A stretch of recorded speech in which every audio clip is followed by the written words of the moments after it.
صباح النور. اللي بغيت نقول لكم اليوم صباح عليكم. شوفوا الدنيا كيف خضره.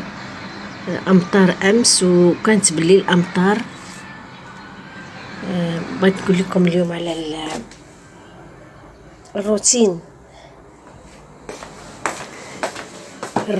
اللي في كل بيت تقريبا مغربي، في كل بيت مغربي تقريبا روتينهم اليومي.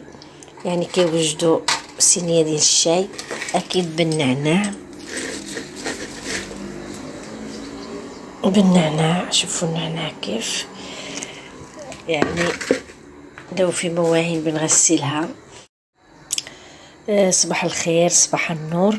بغيت نقول لكم بدا نهاركم مبروك وغيتا نافعين ان شاء الله. البارح بالليل كانت الشتا كصبات. بغيت نقول لكم اليوم على الروتين المغربي اللي كيكون في كل بيت مغربي تقريبا. يعني صينيه ديال الشاي في الفطور. تقريبا الناس اللي كتفطر بالشاي الاخضر كنكونوا مجهزين. كيكون اكيد وفي كل بيت مغربي كتلقى النعناع. يعني نهار صباحي هذا في الصباح. لو في مواعين بنغسلها.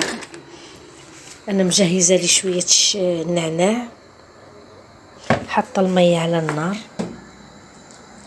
للشاي. واكيد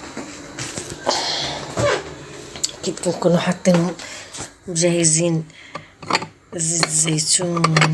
يعني اشياء للفطور.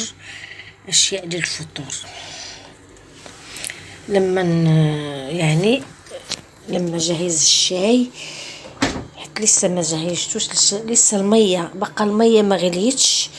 يعني تيغلى لينا الماء ان شاء الله ونوجد نعمر الشاي ونبني نفطر وبالصحه والعافيه على الجميع.